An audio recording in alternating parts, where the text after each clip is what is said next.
Well, hello and welcome to the Daily Atheist Morning Show. I'm your host, the amazing Super Chris. How you doing today? It's Thursday. I'm not feeling terribly amazing, but it's Thursday and it's not Wednesday anymore. That's always a good thing if you crave the weekend. I crave the weekend just like everybody else. Ryan's going to be here. We're going to talk about Thursday things. We didn't get to talk about the topic yesterday, really, because the show shut down early. So we're going to just keep the same topic as we did yesterday, and we're going to go with it. We'll see you guys in just a minute. We'll kick this thing off. Hello, and welcome to Shakespeare with a Redneck. What the? I am Wild Bill Wigglestick, and I'll be your handsome host, your gilded guide, your cowboy concierge of Shakespeare. Dude, really? Today on Shakespeare with a Redneck, I'm going to perform the prologue from Romeo and Juliet. Damn it, Bill.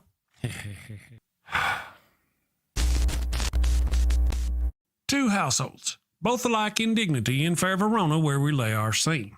From ancient grudge break to new mutiny, where civil blood makes civil hands unclean. From forth the fatal loins of these two foes, a pair of star-crossed lovers take their life, whose misadventured piteous overthrows doth with their death bury their parents' strife. The fearful passage of their death-marked love and the continuance of their parents' rage, which but their children's end not could remove, is now the 2 hours traffic of our stage, the which if you with patient ears attend, what here shall miss, our toil shall strive to mend. Hey, that wasn't half bad. I'm not as dumb as I look. Of course not. You'd be in a coma. Okay, so here's a quick rundown of the situation. Bill, two snot-nosed brats ignore the warnings of their learned parents and end up getting 4 people killed. Bill, come on, man. You're always blah, blah, atheist stuff, blah, blah, boring. Say something fun, for goodness sake. What? Particle is a fun word. Bill, particle. Bill, or talk about horses and dogs. People love horses and dogs. Or boobies. Everybody loves boobies. Bill, oh, can I say boobies on YouTube? If you close your eyes, it doesn't count. Talk about boobies then. Okay, everybody loves those cute little blue-footed bastards. It hurts right here. Culture, baby, coming at you. Avoid bringing a plague on both your houses. A plague on both your houses! By hitting that subscribe button, then that little notification bell. And bang that thumbs up button like frisky cousins at a family reunion. Thank you and take care. Peace. All right, we are back, and I'm going to bring up Ryan. Miss Ryan, looking fantastical as ever. Good morning, Ryan. Good morning. You know, I can turn my sound up. I can barely hear you. I see. Yeah, you're a little quiet too. I'll turn me up. Good morning. I hope you've had a great week so far. Have you been, how'd your day go yesterday? Sorry, I missed everything. How'd it go yesterday? Went fine. After we got off here, I was like, oh, maybe I will go live because Deviant was saying something. I was like, maybe I should just go live. And then I just didn't. No, lazy slacker. Slacker. Yeah, Is that what it is? I've been a serious slacker. Slacker vision. Understood. Mm-hmm. Yeah. I have similar problems. There we go. I think I got us all fixed up. Oh, look at you. Yeah, kind of been a slacker. Yesterday was you wasted. Just after I got off of here, not long after, the electricity did go out. One of the things the guy warned me about when I went out and talked to him while y'all were on the show is he's like, when the P&M guy comes, when the power guy comes, they're just going to roll up, pull it off, and go. So, and it wasn't long after that it did go out. The juice went out. So good. At least you timed that right. Yes. So that, we got it all fixed up and it's going to be great whenever it gets done. We're very excited. It's fantastic. Is there a certain time it will be like turned on? You'll be using it? That's a great question. That's a good question. We don't know. Well, all right, so everything's up except for they got to come out and they got to put a tiny little bridge between our current system and the solar so we can start getting the juice from it. They're going to do that in the next 2 or 3 days whenever they can come back out. My understanding is after it's complete, we have to put a tag on it and contact P&M and wait for them to approve it before we can actually start using it. Oh. I don't know why we need to get a second approval, but so really, I don't know. I'm hoping within 3 or 4 days and we just start using it. No harm, no foul. But I don't know. We'll see. Fingers We'll see. crossed. Fingers crossed. We're praying. Yeah, pray really hard. That'll work. Yeah.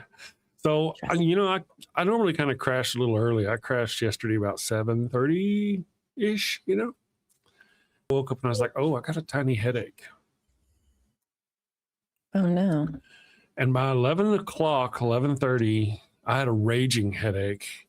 I got up at that point, and from then until about 1:30, it was laying on the floor, puking, hot sweats, cold sweats, hot sweats, cold sweats. And then, I finally got a tiny, tiny little bit of sleep, like from 1:30 to 3 or somewhere. So I'm not all here. Not that I'm ever all here.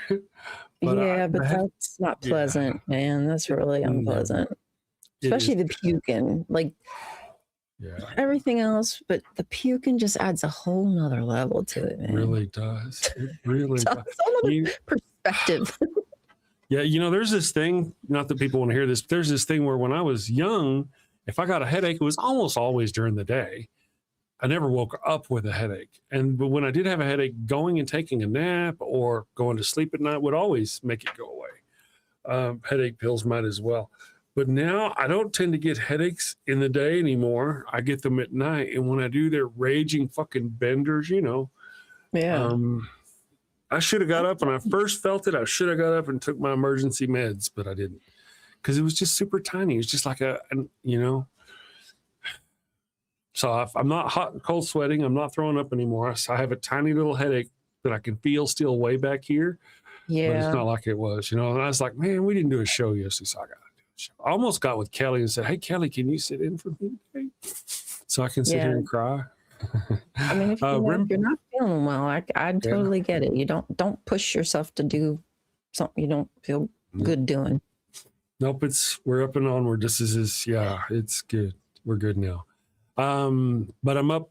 Yeah, the doctor told me I could take both of my super anti-migraine headache medicines at the same time, and both of them go under the tongue, so you don't throw them up. Mm-hmm. So you put them under there, they dissolve, and they get you. So I did both of those. Bam.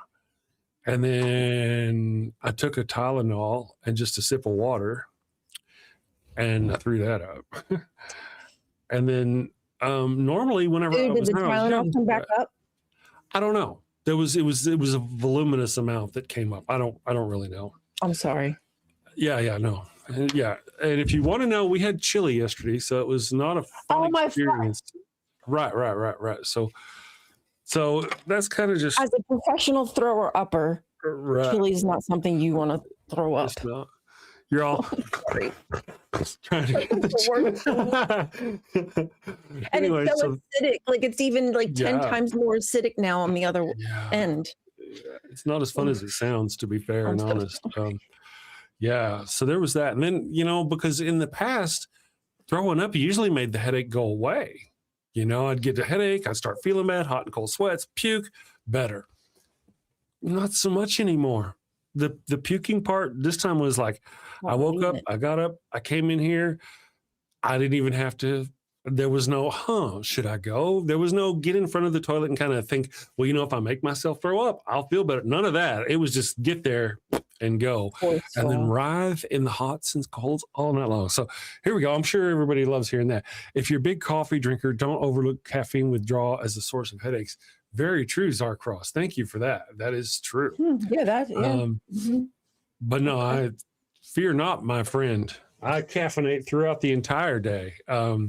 It's only when the evil one gets home in the evening, when we start actually having dinner, that I start drinking water and stop drinking caffeine. Really? Wow, that's incredible. It really is. It's kind of weird. My husband used to not drink water. Like he used to not drink water either.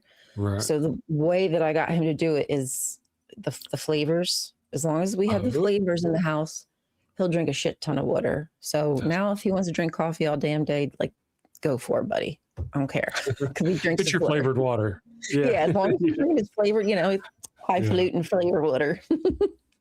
Yes. Good morning, Flockmeister. Thank you for being here this morning. Chick Magnate says, much less pleasant than when it goes down. Oh, yeah, no doubt. Oh, my wife has learned how to make the most wonderfulest, delicious chilies. I'm from West Texas. I have a particular It's got to hit a certain good. Otherwise, it's just like ketchup with meat in it. Anyway, she's finally, she's finally got some good chilies. Yeah. And, there's a place called Jason's Deli. If you're familiar with Jason's Deli, they have it's just good. People don't want to talk about my chili all day. Anyway, water needs bubble. My water needs bubble. There you go. We're here from the United States and we're not used to the whole gasata, and that's really, a lot of countries, they drink sparkling water. It's a lot. It's a real big thing. I know, right? Doesn't work for me, I'm not a fan. I don't, I think sparkling's okay. Maybe it's the tonic water. Maybe that's what I don't like, the flavored, those kind of sparkling. Mm-hmm. Yeah, because I don't like that. Yeah, I don't like that really bitter, acidic kind of flavor. Now, my understanding is what we're talking about over in Europe, and there may be some people here in the chat it's really just gassy water. It's just carbonated water. Now, that's kind of what it is here too, though, isn't it? I think that's all it is, carbonated water, and it's yucky and disgusting. So I don't know. Maybe they drink it. I don't know. But coffee is something that if you didn't, it's an acquired taste. And if you just rocked up one day and just grabbed some, you'd be like, shit, this is disgusting. Maybe had I been raised on gasata agua, I'd be more prepared for it, and I dig it, but I don't dig it. I'd love to know who the first people were, like the first time they figured out to boil it or however they came about, and was like, they probably were like, this is disgusting. But then 15 minutes later, when they were like, oh, let me go climb that tree, they were like, hey, it tastes like shit. But I got the shit done. Yeah, that's true. Well, the original Coke, I think, had cocaine in it. So you didn't just get the artificial caffeine. Yeah. I do believe that's where the name comes from. Oh, see, I don't necessarily know that. Damn. That's funny. I think the Dr. Pepper was originally created as some kind of healing tonic as well, if I remember right. Because it was from they used a root or something, didn't they? But now they don't. I don't think they even use that to flavor anymore. It's all fake. Yeah, I'm not really sure, but I'm just going to try something. Let's see what happens. Pardon me. Oh, look at that. That's. Oh, Chris. Are you sure you're going to be okay? I'll be okay. It's just this is dramatic. It looks like I'm being investigated by, good cop, bad cop thing. That does not fucking help at all. It looked cool, hurt the eyes. All right, here we go. So don't do that. Yeah, they put lithium 7-Up. There you go. There's something. Lithium? Yeah. Oh, Lord Jesus. That's where the up part comes from. No, wait, that is a wood. On a cross. Yeah, no doubt. And La Coca and cocaine. That's right. Let's see. Musical Monkey, good morning. I'm going to put my glasses back on so I can say hi to everybody. Maybe that's the good old days they're talking about. When they say they want to make America great again, they just want to put Coke back in the Coke. In the Coke. Cocaine. There's some things I couldn't really argue with. In moderation, of course. I don't know. I'm a big pothead. I've done cocaine, to be honest, like once. Yeah. And I got to be honest, I didn't get anything from it. And I it was probably because I was with like my older brother and shit. And we were, I was like 18 or some business. And they probably went gentle, gave me a little bit, I didn't get anything from it. Now, on the other hand, my first experience with marijuana was different. It was with them. Okay. And I was, my older brother was going to go out of town. I was just living with him on their couch, in fact. He was going to go out of town to Dallas for some kind of training. And that's where he was going the next day. So we were all sitting around, and normally I did not partake, right? But he's leaving, and you know what? I'm going to go ahead and I take a hit. So they passed the little joint around. I took a hit, and that was cool, and then he went to bed, and they left their little box with the roach on the kitchen table. Okay. And I'm sitting there watching the TV after they go to bed. I'm watching the TV, and I turn my head like that to look at something. And it's like the room followed me. What the hell is going on here? Oh my gosh.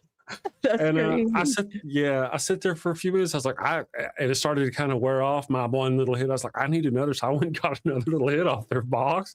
That was my kind of first real experience. Do you remember Taxi? It reminds me of Taxi. Yeah. Oh, yeah. I remember. Did you ever see the episode where Jim Ignatowski got his first taste of marijuana? I don't. I may remind. Okay, so they show this episode somewhere in the middle of the series. They show this episode where they flash back in time to his college days, and Christopher Lloyd is all dressed up. He's got a college sweater on with a letter on it, and he's all prim and proper. And he's there. His friends are all in a group. He's getting on to them. We need to be studying and doing this and doing that. And somebody came in like, relax, man, be chill. And they sit and they passed around these brownies. One day he's, I like brownies. And he grabs a brownie and he takes a bite. And he goes, Oh no. and then somehow they get him out of the room and the door closes and then the door opens back up. And it's Jim, and that's kind of what it reminded me of. I've kind of been a pothead ever since. In one fashion or another. One fashion or another means when I could afford it or not afford it, or when my work would or not allow me to do it. That's what. Yeah. That always comes into play. Drug testing. Yeah, much. It used to. I actually lost a couple of jobs because of it. Oh, did you? I did. Dang. I got a job at an oil field company testing tubing. I moved from here back down to there one time. I was lucky to get this job. I'm very excited. I knew I smoked weed. I went down and got this little thing that you're supposed to drink a lot of, and it'll help you pass the test. It did not help me pass the test. Oh, yeah. I know what you're talking about. They helped me. They actually had already given me a truck. I was on the company grounds, had a truck. I was out there cleaning it, getting ready to go on my first job. And I'm like, we got 3 jobs that I can think of, in fact. Okay, and then that was one. Then the second time I was working as I got a job at an apartment complex as what do you call those people? The people who, like a maintenance? No, I did that too, but this is my first time going to the office, being a salesperson, whatever you call them. Oh, okay. When you first walk in, those people. I got that job, and I was there about a week. Because, these things took time back then.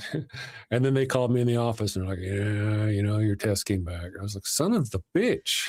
Damn it. And then speaking of the maintenance job, one of the maintenance jobs that I had gotten, I got the job. I was working in an apartment because, you start today. And then they don't drug test. No drug test. I thought, man, this is cool. I'm green, super green. Mm-hmm. And I'm sitting there working in an apartment. And the guy goes, hey, come here with me. We got to go do something. I'm like, what's that? He's like, we're going to go take a drug test. And I'm like, son of a bitch. So he drove me down to the place. I'm like, listen, man, I'm not going to waste your time or money. I can't pass this. There ain't no way I'm going to pass this. So we may as well so that's 3 of them that I can think of. I can't tell you how many jobs I didn't apply for because of, Right. And that's one of the things, cannabis being outlawed, but also being the medicine of the poor, made it to where those really low paying shit jobs had people willing to do them. There's places around here that are like old, they nursing homes for older people. They're not nursing homes. They're, what do you call them? Kind of almost like a retirement buildings where, and in those places, there's some of the shit is horrific. You got to go in there and bathe these old people. I don't mean to be bad to the old people. I'm just saying that's not an ideal kind of job. And it's hard to find a certified nurse's aide who will do that for $8 an hour. But they will because they don't drug test. And this is it's kind of see what I mean? How it's like hard work too. Like, yeah, they really do. They really do. I'm going to try to catch up with our chat here real quick. Good morning. It is Phantom of the Daily Atheist Morning Show. Empiric is here. I don't recognize. He's an enigma. I'm a drama queen, I think is the phrase you may be. oh, my bad. No. I think they both apply. John Darwin, good morning, John Darwin. I don't recognize it. Well, I do. I recognize the name, John Darwin. I do. Good morning. Kelly Lawson is here. Hi, Kelly. Adrian Belgrave, good morning. Adrian, did you hear me about Tuesday next week? Would you be able to pop on and hang out with us again? I like the Tuesday slot hanging out with you. Oh, we got a super chat. Did we say? We didn't. I was raging. I'm sorry. Would you read it for me if you can? Yeah, I forgot and I remembered at the same time. Okay. Secular Phoenix for $5. Meow. says, did you hear about the Pepsi employee that got fired? He tested positive for Coke. Yeah. I know that was a big thing. Thank you for the $5 super chat, Secretary Fetus. That was a big thing back in the 80s. The whole Coke and Pepsi rivalry, because there were so few drinks back then, I think probably had a lot to do with it. But in reality, there was no rivalry. Pepsi was stupid tiny compared to Coke. It's stupid tiny if you really go find out what they were at the time. If anything, Coke probably, their rivalry with them probably helped make Pepsi. Build them both, built them both up. Nobody would have known about Pepsi had Coke over on this coast where they weren't selling Pepsi, didn't mention Pepsi. Just saying. I was always a Dr. Pepper person myself. As Zarkraz, you know, Dr. Pepper's my thing. It was always been my thing. Sometimes you drink it so much it loses its funness, you know. But then if you don't have it for a while, then you have some, it's really good. But it depends on the kind as well. Now, if you could get the Dr. Pepper that comes out of Dublin, Texas, oh my goodness gracious. They used to still make it with the real cane sugar.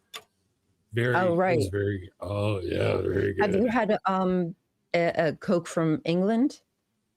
Because it's basically like the original recipe before they did all the corn syrup, whatever they're doing. They're doing corn syrup now, and so it tastes way different. I don't drink those products, but the taste difference is kind of crazy. Yeah, like side by side comparison. Crazy. Like a completely different drink, basically. Like it's a different drink. I have had Cokes from Mexico that were like that. Coca-Colas from Mexico that were like that. And they have flavors elsewhere too. Like just like they do with chips, like certain brands do with chips and they do different flavors and markets in different places.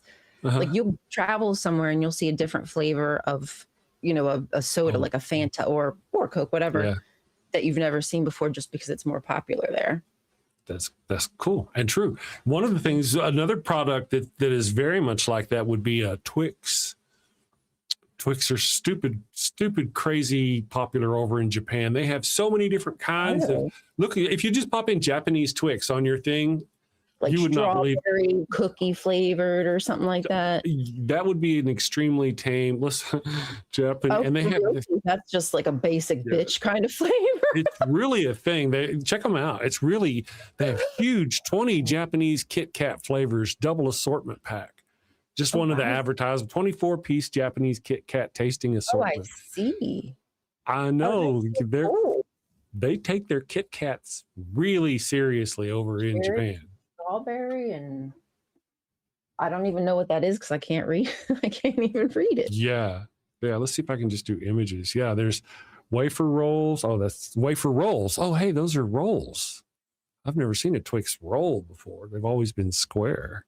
Well, I think, you know what, that's probably part of the draw to those new subscription packages. I don't know if you've seen them, but you can send snacks to friends from around the world. Like they'll curate a box for them. And I've never heard of that. Yeah, like there's like snack companies and you curate the box and like, you know, I don't know how much it costs. Like just say $20 a month. You buy a subscription for a couple months and they'll get this package every month of treats like this from around the world that you would never have an opportunity to taste. And I think that's probably why, because our stuff is so bland sometimes. We don't have this. It really is. One of the things, though, you know, I disagree with almost everything Robert Kennedy Jr. does. Almost everything, completely, because he's a fucking moron. However, here in the United States, you can't be wrong about everything. And here in the United States, like they've been mentioning in the thing, they sell us chemicals, not food. They highly process things. They use things in our food that are illegal in other countries, like this certain dyes and some of that business. For good reason, they're illegal. And on those points, I can get with RFK Jr. But that's it. And that's it. I think whenever we take back, when we take our government back, because their slogan is actually our reality, whenever we get back into control of shit, that's one of the things that I think we should seriously consider is that some of the things, not all of them, obviously the antivirus shit, how stupid they are, vaccines, a lot of the things RFKs, look at what they're doing about, anyway. But some things like the dyes and some things should still be considered. you know. Well, there's something recently that I believe they're changing the law on. All of them. Well, allegedly, I haven't looked into it, everything yet, but they're allowing them back. So how can you, on one hand, Mr. Kennedy, want to outlaw a red dye, but be okay with, nothing. It's all just a money grab. It makes me so mad. Doesn't it seem? It almost seems like the people in charge go, "What would be the most damaging position to take?" And that's the position they take. And I can't believe there's still. We've seen the wave of Democrats taking office this past couple of weeks. And I can only imagine it's going to get worse for the conservatives. They're out there trying to stop Biden's student loan forgiveness. 4 million people, I think, are going to lose their forgiveness that they were getting from the thing. That's 4 million people who are going to vote against your ass. I don't know what the fuck's wrong with them people, but and the farmers, oh my goodness. I want to make sure, we just really need to make sure that any of those farmers out there who are taking the government money, who voted for Trump, we need to make sure they're not buying Pop-Tarts, they're not buying Starbucks, they're not buying, frivolous steaks. We need to make sure they're not using that bailout money they're getting. We need to, and we also need to drug test them too. We need to drug test those farmers to make, you see where I'm going with this? When poor people needed money, they wanted to put them through the fucking ringer, right. Judge them harshly. Yeah. But part of that is such a scam too.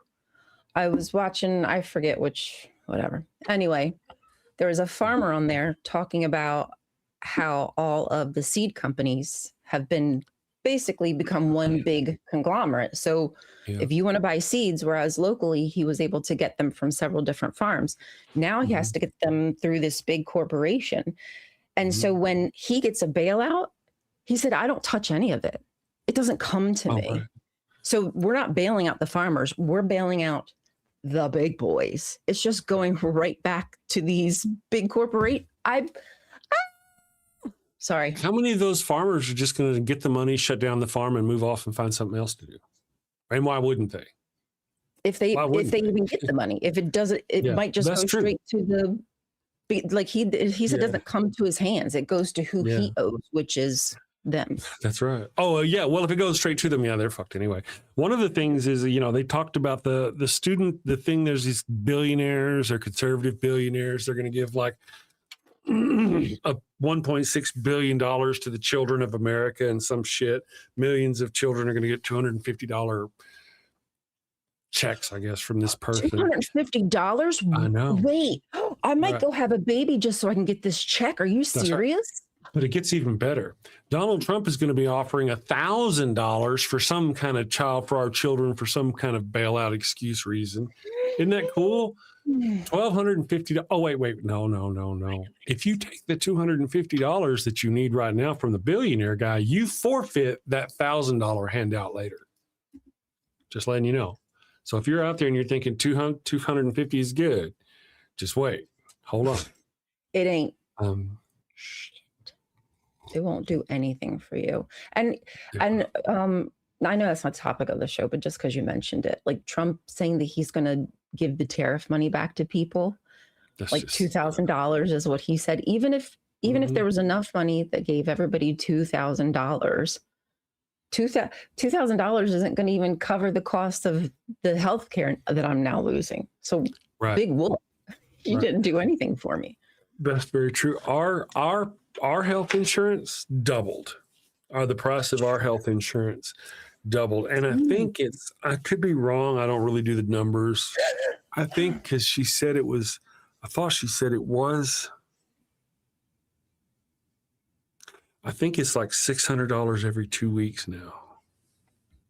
What? Yeah, I think like that's what it is. $1,200 a month? Yeah, somewhere like that. And because of this, so that's two people? Oh, wait. Yeah. That's what it was going to be. Pardon me. Let me remember while I'm going. So it was going to be that. So she went and did the magic on the thing, found numbers, reduced our level, our insurance level, whatever you call it. So like tiers. Our price is roughly the same, but we lost stuff. Damn. So it was going to double. That's what she was saying. Sorry, guys, my brain's not quite here. Not that I remember that shit anyway. So, but yeah, I mean, that's what insurance is. Those packages anyway. Like you And get insurance the is useless. middle package. Yeah, you know, I'm an average okay person. I'll get the middle average package, and you usually end up paying for a lot of crap. Like I barely ever went to the doctor. All the years I probably would have been better off just paying outright for a freaking blood test and for a doctor's visit. And they're really predatory. I remember I worked in the oil field. I was probably 18 or 20. I had no idea about nothing about insurance. And they came along and they sold us this stuff. It was like Aflac or some shit. I think it may have even actually been Aflac. Yeah. And I'm going through life thinking I had insurance. But you don't actually have. Aflac is not insurance. It is, if you get hurt, they're going to pay your bills for a couple of days. That's essentially what it is. They're just going to pay your home bills, like not your hospital bills. Covered thing, yeah.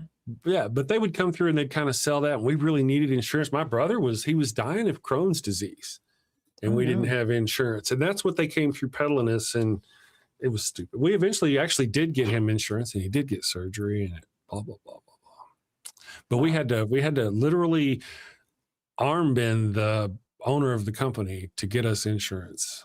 Damn. Really, it was horrific. Jump through hoops and beg, man. Yeah. Oddly, though, after that, he was still a millionaire.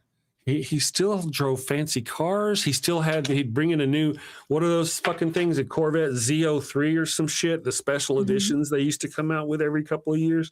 For some reason, he always seemed to still manage to afford those, even after he got us insurance. So, interesting.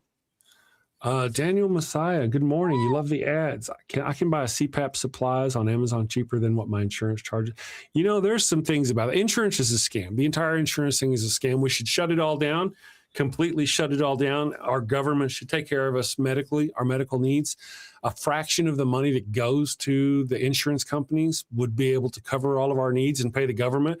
All the CEOs that are just milk us over there can go away. They won't be getting paid anymore. The employees who actually do the processing and filing of the insurance companies can move over to government jobs and start doing that, because we would still need that. We would just need it through the government. Right. So fuck the insurance company. There's no reason we can't have a regulatory agency just like we have for whatever else, specifically to take care of our health. That's right. And that's literally what we would have had Obama gotten his way, had Bernie Sanders gotten his way. That's what we would have. We'd have universal health care we wouldn't have to pay for. And the conservatives fight it tooth and nail. And, you know, one of the things is you sit there and can you imagine like Ted Cruz getting back to his home and he's sitting there and he's like, gets a call and it's this medical company going, this insurance company going, listen, man, we're going to give you $25,000 for your campaign. You just got to make sure that you vote against getting rid of insurance companies. Remember to vote for everything we want. That's how it goes. That's they're voting in their best interests. These people are rich. We have to take money out of. We got to get the lobbyists out of here because they're just doing. They're not working for us like they're supposed to. They're not listening and voting in our best interests anymore. It's all about their money. Right. Used to, and this was the thing, and we all can probably hopefully agree for this. Used to, they didn't really vote in our best interest anyway. They did only because we were on top of them and they would lose. And now it's out in the open. They have no care. They vote completely, totally shamelessly for big budget, shitting on the little man. But kind of like the old conservatives, at least pretended to give a shit. They faked it. You know, I mean, they didn't go balls deep into fucking over every single person they could. Everybody. I don't see how a single Hispanic person in this country could possibly vote for Donald Trump. They better. I hope they change their minds. I hope, you know, he won. It's crazy to me the amount of immigrants in this country he was able to win over with that whole spiel of, we're going to get rid of the bad immigrants, which is going to make you good immigrants look so much better. Wink, wink, nudge, nudge. When really it was like, no, we want them all gone. Want them all gone. And now they're using the shooting of the National Guard person to the people to use that as an opportunity to try to stop all immigration into the United States. Oh, I know. Yeah. I mean, freaking wild. these people are horrific. I just don't see. It boggles me. It boggled me 5 years ago. It boggled me the first time Donald Trump got into office. I was shamed. The second time, though, I really don't believe Donald Trump won the last election. You can pull my nails off, and I will never believe that. Never believe it. No. I'll convert to Christianity, but I am never going to believe it. I will do it to save my wife, to save my family whenever the shit goes down and these oppressive motherfuckers come and they want to force me to do their shit. Yes, sir. I'm not going to sacrifice my life just to go, oh, fuck you. I might, though. I don't know. Oh, yeah. Anyway, but you're not going to make it. It's hard to say. It's really hard. I know. I've always said, I've seen these movies and I'm watching these people and like the noble good guy gets up there and he gets killed by the bad guy who obviously the other good guy has to avenge him later, right? But the first good guy's up there and he's like, I will not bow. I will not convert. I'm like, dude, just fucking convert. Bow down, put your knee on the ground, and then walk the fuck away and you'll be okay. Like the guy from Game of Thrones, just put your fucking knee down and go away. No, they don't do it. They got to stand there and die. And I'm thinking, I'd never do that. But but if someone were to come to me and try to force Islam on me, I think I would have one of those moments. Yeah. I just don't think there's a part of me that would be able to stay shut up long enough. I don't think I'd be able to bend down and pray and I just couldn't do it. I just don't think I'm one of those that could do it. If you've seen The Handmaid's Tale, how that bitch goes through all that stuff because she wants to save her daughter at the end or some bullshit, I could not do that shit. I could not sit there and watch all that shit go down. There's just something in me that couldn't do it. I just couldn't do it. No. Just thinking of that right there, like the nobility of not being able to stand something atrocious being put on before you wants me to say, fuck you to all the male reporters who've been there when Donald Trump shits on the female reporters. Fuck every one of you. You ain't got no spine, no nuts. I wish I had a list of names of who they were, just so we could publicly shame these bitches. Somebody needs to go up and listen, old man, this ain't fucking right. You don't talk to women like that. Somebody needs to say that. They'd get removed. They'd lose their fucking job, but their job ain't worth having if they can't say that shit. Mm-hmm. If they can't be human, decent fucking people, their job is not worth having. Agreed. You have to have some dissent. Like if nobody will dissent, nobody's ever going to dissent. Like you just have to know that if I'm feeling this way, if I'm feeling curious, if I'm not sure, others are feeling exactly the same way. And somebody has to make the first move. Yeah. Yep. Somebody. One of the things is, I understand the position Luigi Mangione. I hope I said, Luigi, if you're watching. Allegedly, if he allegedly did it. Yes, if he allegedly did it. I mean, obviously I don't condone murder, but I understand it. Right? To quote Sam Kinison, I don't condone that act, but I get it. Of course, we can't condone those things. Isn't it interesting that I cannot come out here and say that I support what Luigi Mangione did because he unalived a single individual, and yet people can come out on the right and say, I love what Elon Musk and Doge did whenever they cut U.S. aid, and cutting U.S. aid killed millions or will kill millions of people by the time it's done. Right. They've already registered. If you look up, there's 100,000 plus people who have already died because of the cuts. And yet people can go, I like that. That's good. Mm-hmm. I think I support Elon Musk, but if you go, I support Luigi, even our own community here will fucking gut us. I know. They support corporate murder. They support corporate serial killing is acceptable. But when it comes to somebody like us who have been harmed now, wanting vengeance or whatnot, oh, that's like a capital crime and the whole world has to be after this man. Like, God damn. They're treating this kid and we don't even know if he's guilty, whether he is or not. They're treating this kid with the most disrespect. I don't know. He's getting more shit than the guys who shot at Donald Trump. Anyway, I see a new name here. Yeah. I see a new name here in the chat, I think. Sorry, my eyes are hurting, guys. I saw it here. Where was it? Somebody. Oh, it says Mr. Peabody the Skeptic. Oh, good morning, Mr. Peabody the Skeptic. Says, you don't need to condone it. I don't need to condone it. No need to condone it. No, I don't need to condone it. Yeah, I'm not you, Chris. I don't understand that really. I think what I mean is like if somebody comes up and goes, "Do you condone that?" I cannot publicly say I condone that. I mean, you probably can, individual. I probably can't. I probably could because I just don't give a damn. But that's kind of just a knot to untie, isn't it? Yeah. So I don't really understand why it is that it is that way, but that's how it is. It's one way is violence, direct, naked violence, and the other way is corporate violence. It's money violence, and it kills so many more people. Donald Trump will kill and harm so many more people than 10,000 Luigi Mangionis. Mm-hmm. Right. On a massive scale. That's right.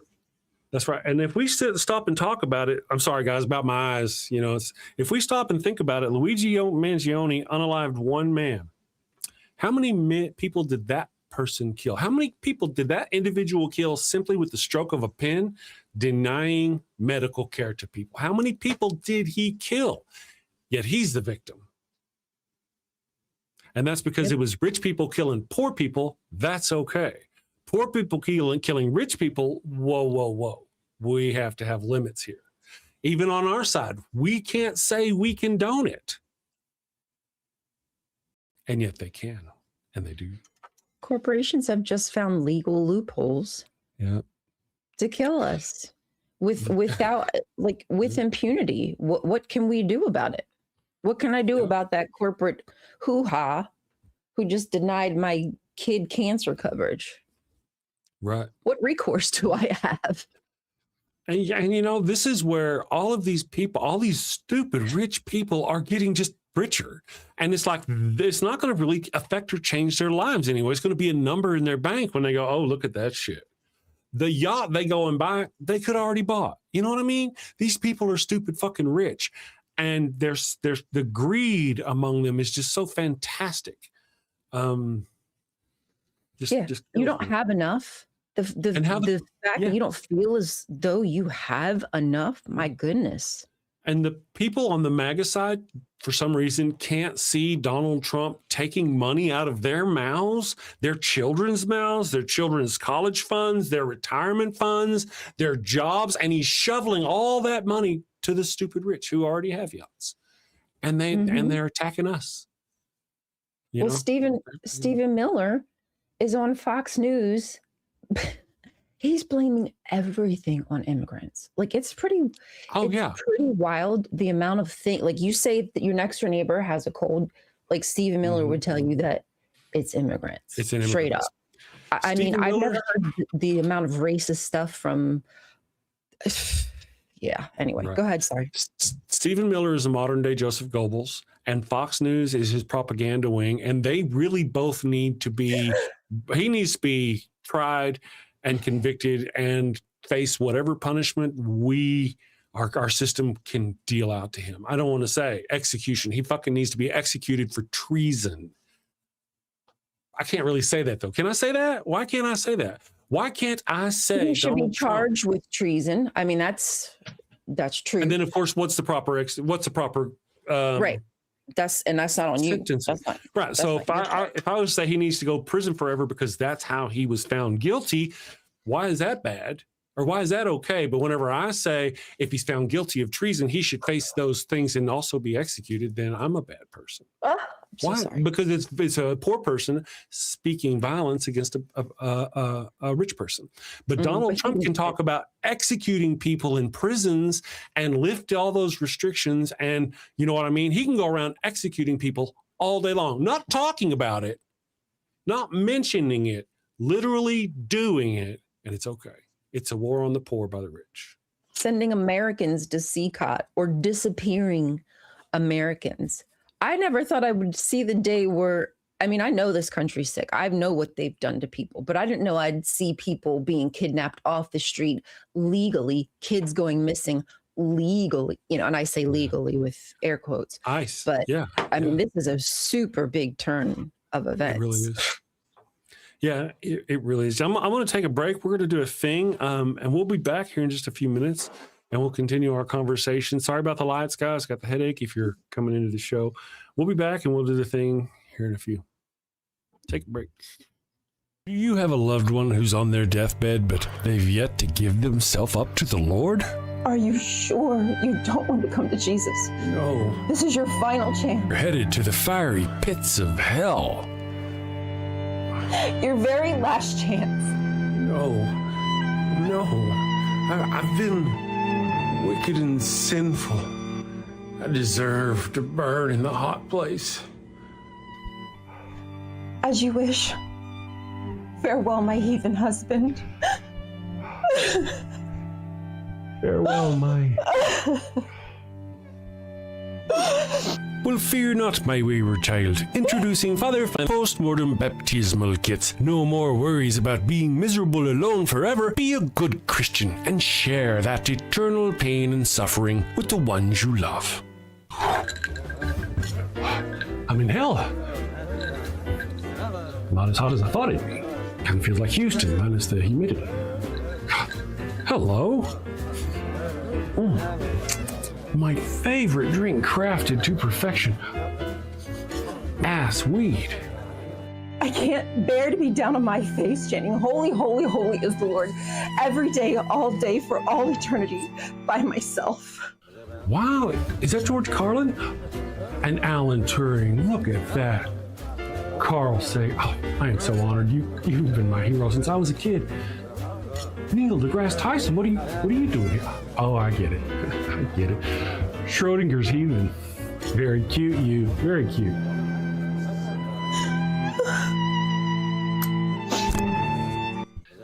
That's fantastic. Oh, what is that? What is?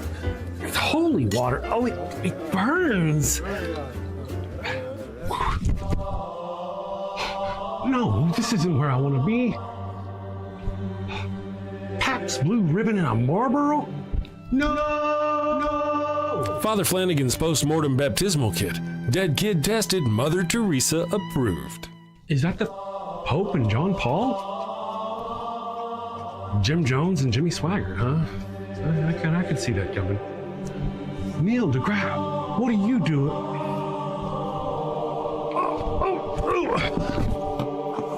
Holy, holy, holy is the Lord. Holy, holy, holy is the Lord. Thanks, Father Flanagan. Damn them to an eternity in heaven for only $59.99. They wouldn't appreciate it, but you'll feel better. And that's the point, isn't it? Get yours now. Your heathen loved one's time is running out. Holy, holy, holy is the Lord. This is some bullshit. Holy, holy, holy is the Lord. All right, we are back, and so we were talking off during the show. Is it somehow? Yeah, I don't know how we got talking about it. But cows, how cows get their stripes, and how tigers get their stripes, and cows get their spots. How animals get their colorings, and in the Bible it tells us how that happens. And I believe now, guys, it's been a day or two. Okay, so my ruddy memory, pardon me, but I believe what it is whenever the animals were still new in the world. Some guy, I don't remember, Joseph, Jacob, somebody, had them breed in front of a fence with spots on it or some business, and that's why they got spots. Or they breeded in front of trees with he bred them in front of something they could see, and that's what gave them their stripes or their spots. That's freaking hilarious. I don't know how I missed that. Or I've read it I look like a gift suit. You know? Yeah. Yeah. I've never read it, and it just kind of went over my head at what they were trying to say, like, because that's impossible. And I'm like, that's not what they're saying. I must be stupid. Right. Let's see here how somebody in the chat will probably better than Ember. Good morning, better than Ember. I've got my brain hurts. It's not supposed to hurt. They're not a brain, but it does. It's not a tool. I don't know that. I can't say that. I hope not. I hope not. If it is, it's slow and it needs to get the fuck to work. I'm just saying. Do the thing. Do the thing. Chemical Squirrel, Magic, Kelly Laughlin. See, somebody in here hopefully will find us the scripture that will tell us which, you know, I could actually just ask the fucking chat will tell us. It can't interpret for shit, but it sure can locate pretty quickly. Let's see. Is it Genesis 30? I know. And stripes on cows produce striped cattle after they copulated next to the sticks, allegedly. So this is what it tells me. All right. Again, thank you for looking that up. Would you, because I was mid-stroke. Would you repeat that for me, the scripture? Because I was right. I love being right. I just couldn't remember the specific details.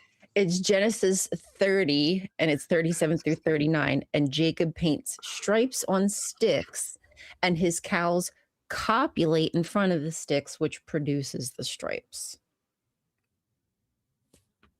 Because that's how we do. That's how we roll. The only reason I'm this color is because my mom painted a wall this color. Oh, that's what it is. The bedroom wall was this color. That explains a lot. That's how it happens, you guys. It really does. It really does. That's why I look like a gimp suit. I guess because my dad, you know. Dad, if you're watching, no, Dad. Sorry, Daddy. The funny part is my dad would be like, "What's a gimp suit?" If he were still alive, he'd have no idea what a gimp suit. Don't look it up, Dad. Don't look it up. Don't look it up. Yeah, don't look it up. Don't look up blue waffles, gimp suit. There's lots of things don't look up. Just stay away from the internet, Dad. You'll be okay. It's not good for you. It's unsafe. Let's see. Apparently, we have our Christians in the chat. I want to say, Adrian Belgrave. I saw you on Facebook. I think it was. I like Adrian Belgrave. Yeah. Cool person. I dig. I totally dig. I mean, there's this one little thing. But otherwise, I think, you know, the religion thing, right? To be fair, if it weren't for that, you know, you see these people come in the chat and you're like, man, but then to actually see that, hey, he's actually pretty cool guy. You know, we hate the religion, not the religioner. Yes, that's right. We hate the faith, not the faithful. Exactly. As it were. So thank you for joining us. Let's see. Resist Depression is here this morning. Stay away from the internet, Daddy. That's right. It needs to be on a t-shirt. And then I'd have a t-shirt saying, I am the internet daddy. Daddy. Thank you, Adrian Belgrave says, I like you too. We'll have to hug next time we get together. Oh. But we also have, let's see, Daniel is here. Daniel, sorry. The Messiah, some numbers in Messiah. It's our Messiah. Talked about a lot of humanism. Okay, you guys are talking in the chat. I just can't keep up. I can hardly ever keep up anyway. But I'm just going to take my glasses off and assume everything is okay. So, you know, one of the things we have not talked about this week, I don't think, is what we're going to watch for the show this weekend, this Friday. Well, I'm glad you remember. Oh, we did. Last week we said it would be Cabin in the Woods, but I don't know if that changed. If you wanted, because we haven't watched it yet. We're kind of making it like our Thursday thing that we watch it, because then my memory will be fresh, because, you know, it's not so great. I get you. Okay. I want to say I watched Cabin in the Woods. Did you? People on here, and I love you, my people on here said it was hilarious. I was not one who found it hilarious. No. Mildly, occasionally humorous, maybe. Okay. Possibly mildly humorous, but I would not in any way style it as a comedy. But maybe some people would. I don't know, like comedy, horror, like comedy sort of thing. It's interesting. It's kind of cute in a way. I would give it like a B. Like a Scream kind of comedy? Kind of, yeah. Well, here's the thing. I do want to give a caveat. Yeah. I want to mention, I'm not really a horror person. I don't normally watch horror movies. Same. So there's a part, see, you may not get a lot out of it then, because it's really based, I feel it's more like horror people. At some point, you get to see like the back of things, and there are all these horror monsters that you've seen from this movie or that movie or this thing here. And so you'll see them and like, oh, so this is what's going on in the real world. That kind of concept is pretty cool. I dig it, you know, but there's a lot to go through to get to that one little thing that really I don't feel paid off myself. Yeah. Me and the evil one didn't. We're like, it was okay. But again, if you're a horror person and you recognize all these like monsters and shit that you see in this thing, you might really like it. You know, Well, we downloaded it, so we have it to watch. yeah. But It's not I mean, gonna I'm hurt open you. to watch whatever. So we probably will watch it since we've downloaded it, but I'm open to Well, I'll tell whatever. you what, go ahead and watch it, and then maybe tomorrow we can bash on it together. Okay. Yeah, we'll see what I think of it, if I Yeah, like see what it you or not. think of it. Okay. Yeah. Let's And do it. maybe it was me. Maybe I expected too much. That's entirely possible. And I'm always a person about a rewatch. You know, think about it for a little while, and then watch it again and see if I still feel the same way. I'm all about that. So I may do that. Let's see what we got. Y'all are not even. Bye, Rainbow. Are y'all here? We're talking about movie. Oh, Chemical Squirrels is getting the hubs to watch it with you tonight. Okay, Kevin in the Woods. Gotcha. Fifth Element, really? Okay, so I mean, some people really like it, and I can give it some good cred. It is well put together. I feel like it's well put together. There's I appreciate the actors in it. It's got, if you read the trivia on the IMDb, you will learn that this was the role that got Chris Hemsworth his Thor job and something else, another important role. Yeah, it's a little bit on the old side, but he was still a grown up. He was a man. He was a man, but yeah. But there was somewhere in there it said that he at some point in the movie he starts telling people what to do. Like, you guys go here, I'll do this, right? And that impressed somebody, and they hired him for some role. So I just don't remember what it was. The other one, I know one of them was Thor. I just don't remember that because he had two big roles about the same time as Thor. I don't remember what the other one was. Was it Star Trek? He played Star Trek as Captain Kirk's dad in the 2009 movie that you probably haven't seen. Oh, yeah, I think you said that before. Okay. Yeah. That's the one the wife teases me about because, like, when we first started dating, we watched that movie, and in the first 5 minutes, I'm over Star Trek crying. Like, she's like, "Are you crying?" I'm like, "Yeah, I'm crying. Didn't you just see what happened?" So you've got a man who's the second in charge of a starship. His wife is in the bay having a baby right now, and their ship gets attacked. It's going to be destroyed. His captain is killed, and now he is going to fly his ship into that other ship and sacrifice himself so his wife and all those other people can get away. First 3 minutes of the movie, I'm bawling like a baby, a hungry, angry baby. Oh.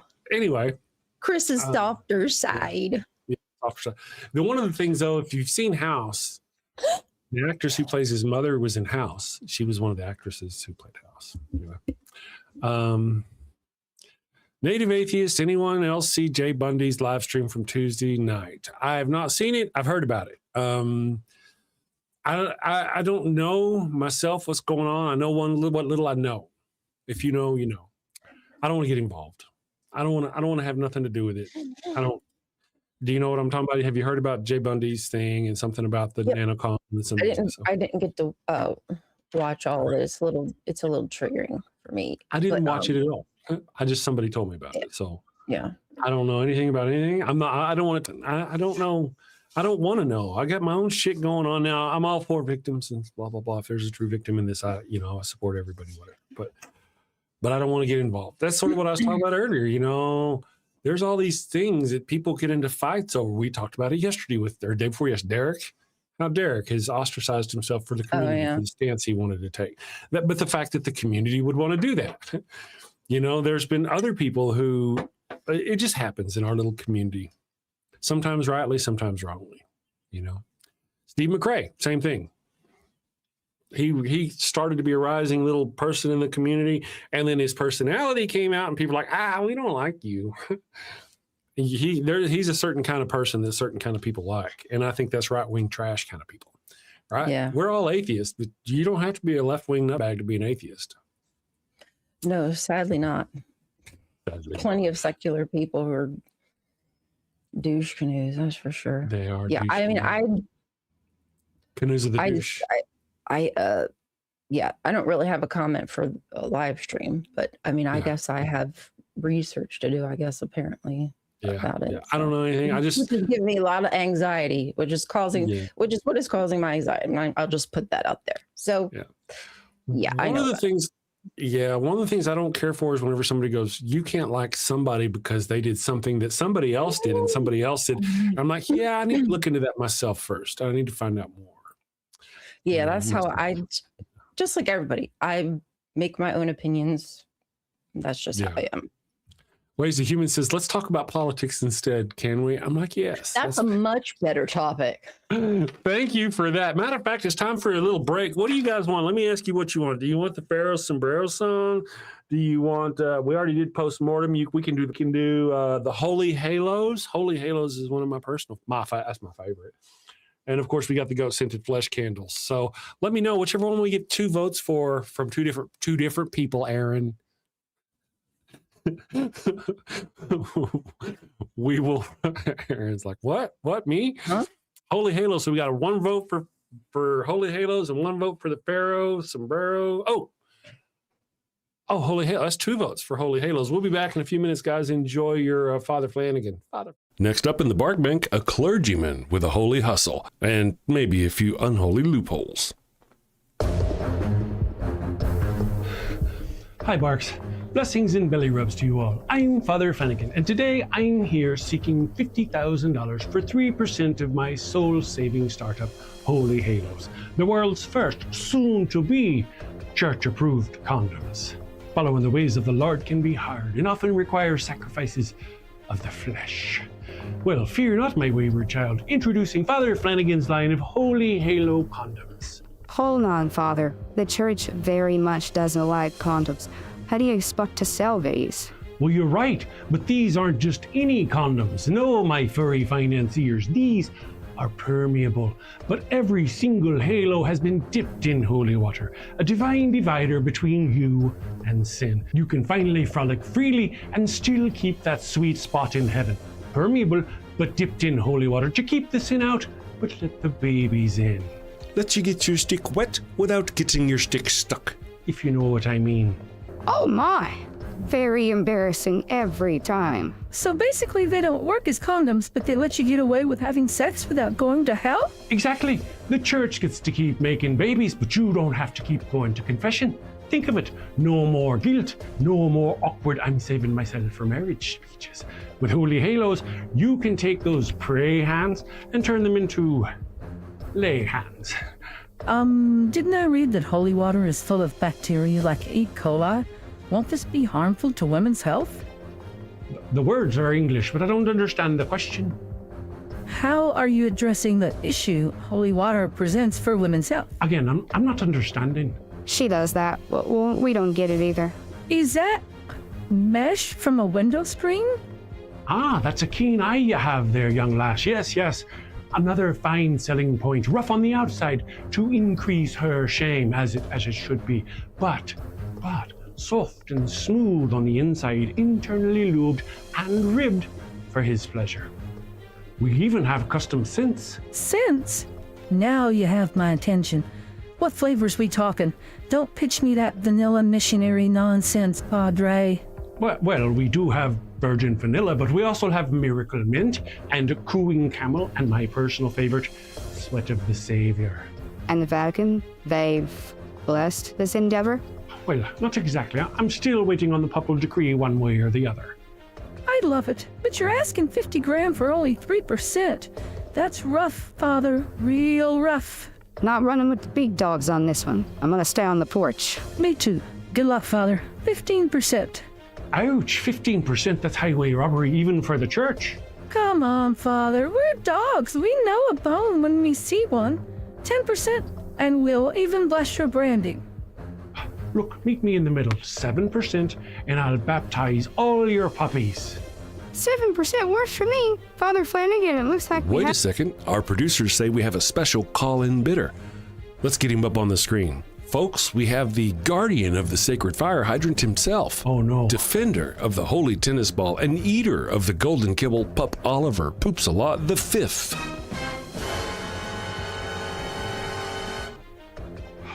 Flanagan! Yes, your portrait. 50,000 at 20%. 20%? And you get to keep calling yourself a father. Soul to the pup in the very fine hat. I knew you'd see it my way. You're very wise, Your Hiney. Would there be anything else? He may leave.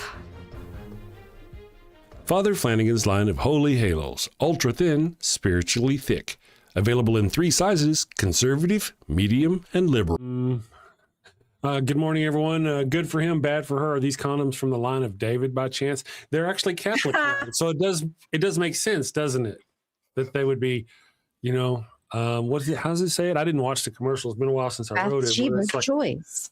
Yeah, rough on the outside to increase her shame, as it should be, but soft and smooth on the inside for his pleasure. That's what the condoms are. It's Catholic condom, of course. I hope enough people understand that. Not enough people will ever watch it, sadly. Probably. They're sick. Let's see. Humanism has been applied by presidents. It doesn't matter if I understand it or not. Reality shows humanism terrible for countries. Mexico. I don't know, man. You have this individual. I don't think you have an understanding of humanism. I think you have an intentionally, I said, warped understanding of humanism. If you knew what humanism was, and history, true. If you knew what humanism was, you wouldn't say those things. You really wouldn't. You'd feel stupid saying those things if you knew what it was. But clearly you don't. Or you just don't. There's that place in your brain that squeezes out shame juice, and you don't have one of those. I don't know yet. But yeah, because humanism is absolutely none of that. And religion has been more harmful through government use than you could ever even remotely claim about humanism, which is a new concept, to be fair. It was actually called the Dark Ages because of religious suppression of science, not because it was fucking dark. How many people died? You're sitting here going, humanism made a bad president do bad things. Reagan sold drugs through Oliver North or some shit because of humanism, but that's just ignorant. It's all ignorant. And the fact that you don't seem to know how vicious and vile and disgusting and violent your own race has been, that you can throw out something like that, just kind of once again demonstrates your level of ignorance concerning your own subject, concerning your own religion, and basically whatever the fuck you seem to talk about. You know what the fuck you're talking about. I kind of went there. I'm sorry. I got a headache, man. I got a headache. So I'm going to tell people that last line was kind of a bad one, but I shouldn't have said that. Well, I should have. Well, there's a lot to that, Chris. That he gave a very simplistic answer or whatever to a very complex thing. Our hands, our very own 3-lettered government agencies have had their hands in coups in those countries in order to overthrow them because they were leaning more towards humanist ideologies, and our country does not want to see other countries thrive on other means of living that aren't capitalism, because if that happens, then Americans will see that, oh my gosh, it does work. It can work. Yes. And if we set this precedent that as a country, we're allowed to go in and start throwing coups and, making decisions for other people's governments, what's to stop any other country from doing the same? Why don't they? Why can't they? I don't want them to, but I feel as though if we have the right to, why doesn't somebody else just come in here and police us? I mean, Trump is acting like a tyrant. So wouldn't other countries have fear on what this country could do because of the power that we have? I mean, it's just utter nonsense. And I think that you need to read a history book. And I'm not trying to be mean, but this is all stuff that I learned once I deconstructed. The agencies in this country will do anything to topple a society that is doing better outside of capitalism. Point blank, period. Right. I don't know what else. No, you're right. Everything you say. And there's so many things that we've done, like the coup of Iran in the 1950s, whenever we removed a democratically elected government and replaced it with a theocracy that would sell us their oil. This goes back, Got it. Let's see here. I'm going to go around here. In the early 1900s, okay, cool. There was a time where they had investments, they were looking for oil, they were looking for things. One of the messages sent to German interests included the reference. They'd sent people to the Middle East. They were looking for resources. This was before, right about the time of World War I, just before World War I. Part of the reason, I think the reason why and guys, I'm fuzzy again, but the reason why the Orient Express was built, that train track was actually going from Germany to the Middle East to supply oil. That's really kind of what that was about. Because there was no way to get the oil from the Middle East to the German war machine in Europe. Anyway, Thousands. so they were looking for resources, and at some point, somebody found oil, and the message they sent back from the Middle East to Europe was something along the lines of, they're not going to give me the exact quote. Something about oil from the ground is going to come up. And they had found oil, and they used religious references to let them know. And you'll find out that we had almost no interest in that area before that message was sent. What a coincidence. What a coincidence. And then shortly after that, part of the reason for World War I was what? A lot of this had to do with the oil coming out of there and resources. And I mean, there was more to the war of World War I than there was with the fascist war of World War II. They're different. They're not the same. Yeah, they're not the same. Wow. Oh, we're still talking about humanism. Are y'all explaining slowly? I hope you're explaining. Some people, you have to go slow because they don't get it. So type slow. It's so weird. Like, why are you opposed to what you are? I don't understand that. Humanism, yeah. What I don't understand is, like, we've got two groups of people. One of them wants to help everybody, wants everybody to be equal. The other group wants everybody to suffer but their own group. Mm-hmm. Which group are you in? Whose side are you on? Daniel, come on, let us know. Which group are you in? The group that wants to help everybody, that wants everybody to be equal, that wants people who are trans to feel free to live their lives, to go about their way? Are you one of those people who wants to hurt people, who wants to take away the rights of women to vote, who wants to take away the rights of Black people to vote, to be free? Who wants to take away the rights of gay people to be married? Which group are you in? I'm just curious. I'm kind of on a roll today, you know? You got to get sick more often, Chris. I got to get sick more often. I'm still thinking about taking on calls. I just don't know. Would I go off on people like this on calls all the time? I probably. Well, maybe you would learn to, hone your strong points. I don't know what the fuck I'm saying. Yeah, I don't know. You know what I'm trying to say. I do. I get it. Maybe what would end up happening is my largesse would dissipate rapidly, and I ended up going full blown Matt Dillahunty on these ignorant motherfuckers. No. I'm just saying. I'm not saying, but I'm saying. Finest Plugins is here. Helping people is obviously not a Christian value. Not at all. I don't see where they even remotely get the idea. It's all the fact that other people go, it's a Christian value, but they can't really point to the place where it's actually a Christian value. But for every one place where Jesus says, be good to somebody else, I can point to you another place where he tells you to be harmful to somebody else. So, to hate your mother and father, to hate your brother and sister. There's so many different ways. And they, of course, obviously interpret their own ways. I'm going on about myself. Resist oppression. Christianity is a lot more barbaric than humanism. Absolutely.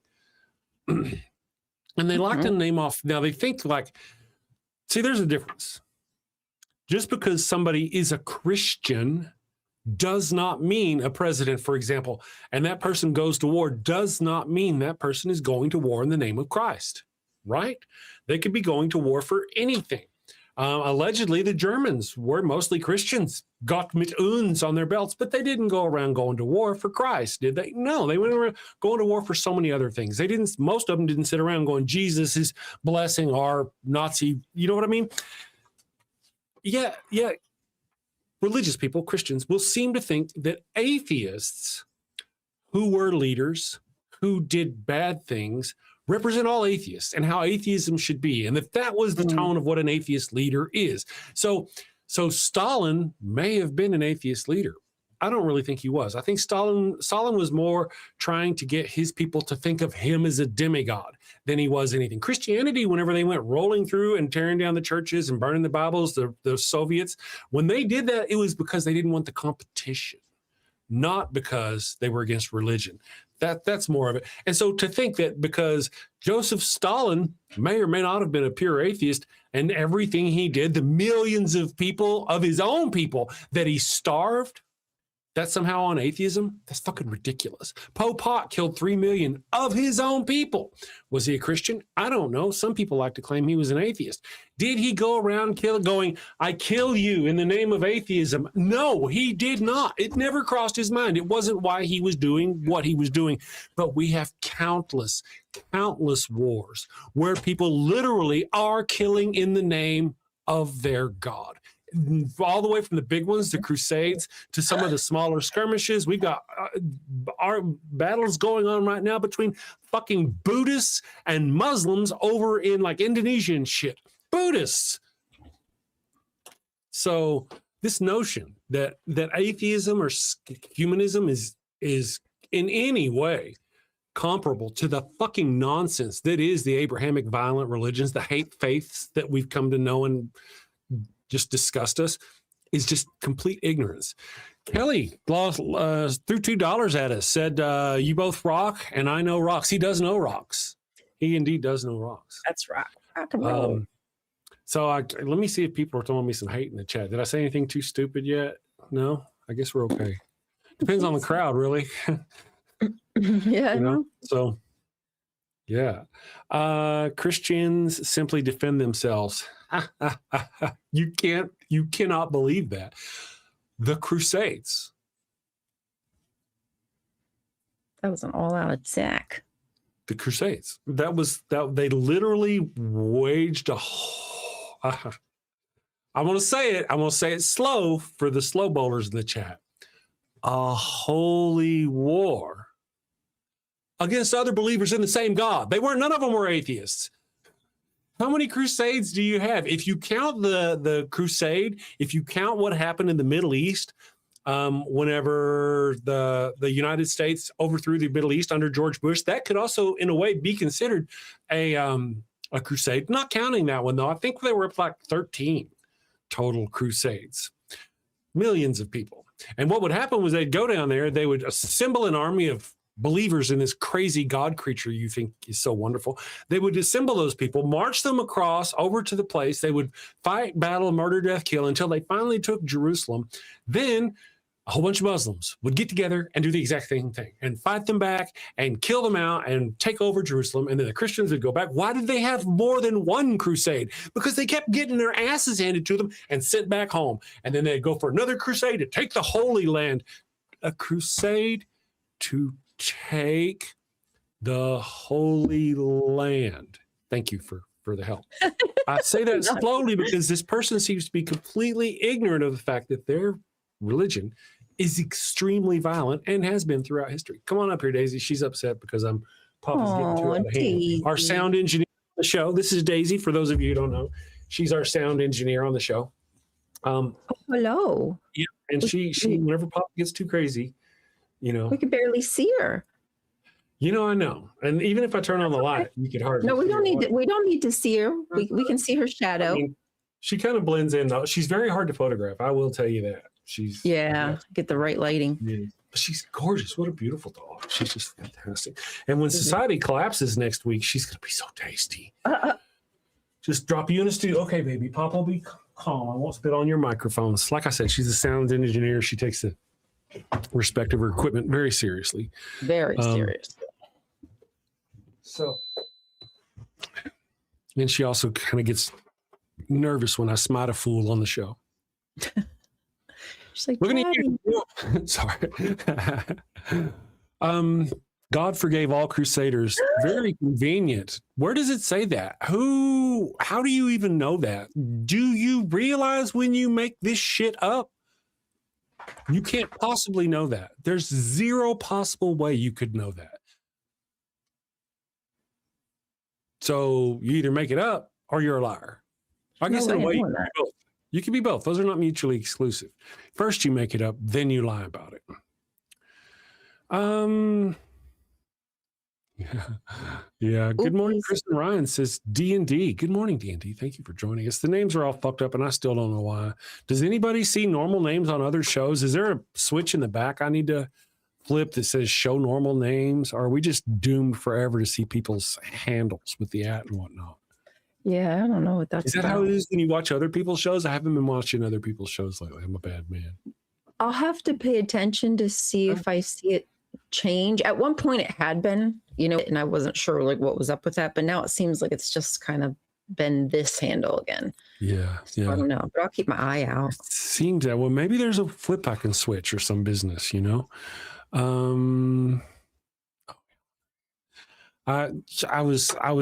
had an alarm go off. I was so normally I get up at around 1 o'clock, and the evil one was cooking some chickens for the dogs in crock pots. So I had to turn off the alarm, or I had to unplug the crock pots at 1:30, or they'd get all burned up before the wife got up. Oh yeah. But since I woke up at 11 sick, and I was trying to get back to sleep, I set myself an alarm for 1:30. I set myself an alarm for 1:30 in the morning. It just fucking went off. That's weird. So sorry guys about the darkness. I have a headache. Chris has been strict. I've been a little I don't know. I gotta say, I kind of really enjoy Ranty Chris. I do. It's fun, and people seem to like it. I'm still seriously considering taking calls on this show. I need to find out if there's a way to do it easily. The most easy, because we'll figure out something. Maybe what we could do is a test. Maybe one of these days Kelly will come on the show and he'll work with you on the show, and I can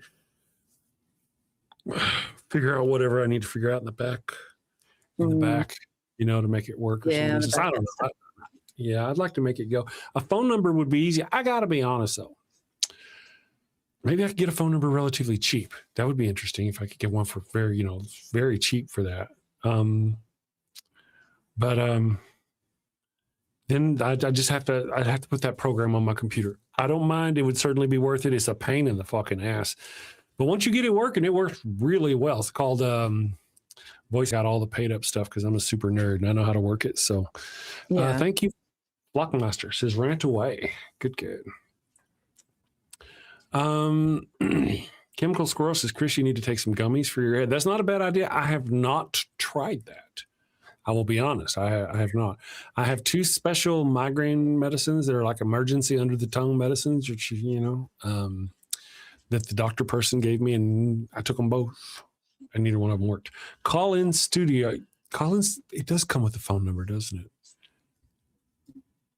I wonder, I remember it's been a while since I set it up. The only problem was, to be honest, and this is just a thing, it's just how it is. I would need somebody to screen the calls. Yeah. For our show. It's really easy for me it's just hard to go, hey, I need somebody to screen the calls. I will say though, if there's somebody out there available Tuesday through Friday, willing to do it, I will obviously split, what do you call them, supers, and Super chat. originally it was originally super chats, just the super chats, and they got so, no offense to anybody, got so small that I started including the super chats and the memberships whenever I paid Ryan for it's like, oh my goodness. But yeah, I'd be willing to, whatever little tiny bit of money the show gets, I would be willing to share with somebody to do that if they wouldn't mind doing that, because I think doing a call-in show for the second half of the show would help us out. I think that'd be fun, I mean, worst case scenario, we don't like it, we don't do it. Oh well. True enough. And it's not like a landline phone number where you're committed or anything. I can do a call-in studio, and because I remember we did it before. It just takes a little bit of nerding to make it work, Yeah. Well, I guess that would be the worst part if did it and then we weren't really pleased with it, and you did all that work for like nothing. Oh yeah, well I get used to that. That happens all the time. I don't mind. I like learning things. I like learning things. My app is coming along really well, and nice. When I let you go today, we'll go to a commercial in a minute, and I will tell you about the app. Okay. Now, for the rest of you who want to know about the app, what I will tell you is I am working on an app that will help support atheists, theists, or atheists debate theists and help them find readily good information whenever they're debating or whatever, blah, blah, blah. That's only like the side project. That's whenever you've got like a movie and they produce a movie and it's called like Men in Black, they ship it out in the tins that say Aunt Mary's sewing kit. Same thing. So I'm not really, that's what we're talking about. I actually have a list of things. I want to create an app that's going to, you can watch the show on if you want to. Oh. On your phone through the app. You can, on that app, we want to be able to submit movies for movie night and also want to vote. What I want to do is I want to take and have it to where our first 5 submitters, those are the first choices. So whoever the first, after that, those are the choices we have to choose from. Okay. You know, that way we don't get 150 different movie suggestions. We have 5 that we can talk about on the show. Right. You know, sort of thing. And then we can also like vote on show topics or stuff. There's other things I got planned on doing. I think that's a good idea. Flockmeister asks, damn show support, will it also lift and separate? Indeed it will. It will wash that man right out of your hair. Yeah. John Hudson says, please don't do call-ins here. It's way too early for that shit. You know, part of it agrees, John. I so do agree. I do. Yeah. I do. I just don't know how much longer I can run a show.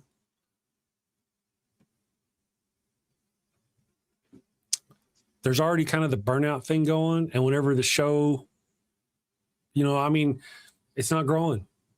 It's not doing anything. I got wonderful people who are here, but there's a very few of you wonderful people who are here. If I started taking in calls, maybe my show would blow up like Justin's did, or any of these other people who take in calls. It seems to be the magic that makes the shit go. I can either toil here with 40 or less viewers for another, say, you know what, I just can't do this anymore. Or I can find some way to build this show to a level that's, I want to say gratifying, that reflects the work that I put into it. So I appreciate you, John. I love my John. John's one of my favorite people, and I certainly would not want John to be deterred. But, you know, you take your fucking pills and you get all Adderalled up and leave the show half the way through anyway most times. No, he doesn't. He listens to us in his barn now, so he doesn't even get that excuse anymore. So, but you know what I mean? I mean, guys, I love you all, but look at us now. We're rocking 40 whole people, 40 whole viewers right now. This is going on 2 years now, you know? And I gotta get it growing. Part of it is me. I haven't been doing the thing I need to do. I don't know. I do a lot as far as it's a lot to every single day do just the thumbnails, the titles, description alone is a lot of work. It's a lot of work. It is. And then again, and I don't mean to any offense to my wonderful people who are watching, man, you know, this is never, I don't think ever going to be a make a living situation. I don't think, just from what I've learned, not that illusion yet that, oh yeah, I'm going to make money on YouTube. Not in this sphere. If you were a right-wing person, I could see that they get the YouTube algorithm really does like the right-wing people. But anyway, cross-platform TikTok Live. I tried TikTok Live, John. I did. TikTok doesn't like me. You can't say fascist. You can't say this. You can't say that. I couldn't get through the first commercial of my day. TikTok thing over there when I was live streaming would say, you've been shut down. You're not streaming anymore, or we've throttled your stuff, or we don't like what you're producing, or some business. It just wasn't worth it. Twitch, on the other hand, doesn't give a shit. I can stream all day to Twitch. But then again, Twitch doesn't give a shit all day. Nobody watches. I streamed there for months. Didn't get any new. The only people who come in try to sell us viewers. Would you like the best subscribers? This is not the topic I wanted to go off on, guys. Sorry. But I think this kind of makes sense. So if you guys see us, you know, revving up a call-in show, that's why. That call-in show is kind of like my last gasp to get this shit done before I'm going, you know, I just can't do this shit no more. So bear with me. I just kind of need a break, you know, something. I need something to work. The evil one carries the entire load. And I work from the time I get up in the morning until the time I work all the time. I'm always working. I'm always building something. It just nothing works. So TikTok is stupidly restrictive. Yeah, they are definitely now, even worse now. Yeah, John says he refuses to give to YouTube. I feel you. I absolutely do. I mean, they you take can go to hunk. Yeah, Chris Mallard at PayPal. You can PayPal me direct, anybody out there if you don't like you, because I don't need it. At least it's better now than it was 5 or 6 years when I started with it. They took a lot more. It felt very, Oh, why really? am I doing this for you? Yeah, why even Same. bother? You're giving half to Google and half to me, and Google's stupid fucking rich. You know? So at least they kind of made it to where it's more reasonable now. TikTok's bad too. They take a large that's cut what of I heard. what you make. Yeah. If you can get to making it. All right, I'm gonna let you guys go, or not let you go. I'm gonna run a commercial real quick. We'll be back in just a minute. Let me give you guys I'm gonna do the Wild Bill 2, and we'll be back in a minute and we'll finish out the show. Hello, and welcome to Shakespeare with a Redneck. Finally. I'm Wild Bill Wigglestick, and this is my trusty sidekick, Willie the Kid. And we'll be your handsome hosts, your gilded guide, your cowboys, concierges to Shakespeare. Oh, how cute. Wait, is that at 2, Ollie? Run along, little doggy. Bill, where the hell have you been? Well, you know, I've been roaming the earth, going back and forth upon it, to and fro and whatnot. Ah, I like to travel too. Wait a second. Yep, back and forth upon earth, doing unto others before they do unto me. Bill, are you quoting the Bible? Trying to quote the Bible? Indeed I am. Despite my appearance, I am a man of culture and know many things, not just Shakespeare. Really? So you have a Shakespeare monologue related to atheism or skepticism? Indeed I do. Bear witness. Oh, this is going to be good. This is the excellent foppery of the world, that when we are sick in fortune, often the product of our own behavior, we make guilty of our disasters the sun, the moon, and stars, as if we were villains on necessity, fools by heavenly compulsion, knaves, thieves, and treacherous by spherical predominance, drunkards, liars, and adulterers by an enforced obedience of planetary influence. And all that we are evil in by a divine thrusting on. An admirable evasion of whoremaster man to lay his goatish disposition to the charge of a star. My father compounded with my mother under the dragon's tail, and my nativity was under Ursa Major, so that it follows I am rough and lecherous. I should have been that I am, had the maidenliest star in the firmament twinkled on my bastardizing. Wow, that really is spot on about what we cover here on the channel, about how, you know, people... So here's a quick rundown of the situation. Bill, this non-believer, ignores the teachings of his learned father and ends up getting 4 people killed. Bill, that's not... Okay. Carry on. Shakespeare was a heathenistic non-believer bound for the fiery pits of hell, just like yourselves. I don't think. And in order to throw the murderous church of the time off his heathen trail, he writes the skeptic as a sneaking, lying, adulterated father and brother, hating and betraying villain who ends up getting his comeuppance in the end. Bill, oh, come on, man. You're always blah, blah, Bible stuff, blah, blah, boring. You got to spice things up. Bill, tacos are spicy. Everybody loves tacos. Bill, tacos and boobies. Okay, you're not wrong there either.